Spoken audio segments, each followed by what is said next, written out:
Vâng, xin chào các anh chị nhà đầu tư ạ. Hiện tại thì em đang đứng có mặt tại thôn Khoang Mái, Đồng Trúc, là khu công nghệ cao Hòa Lạc. Đây thì em đang đứng trước lô đất hơn 3.000 mét, lô góc.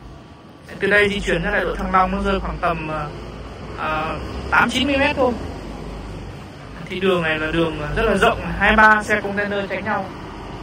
Lô này thì là lô góc nên có thể phân lô được ngay, rất là đẹp như thế này. Anh chị quan tâm thì alo ngay cho em nhé. Xin cảm ơn các anh chị.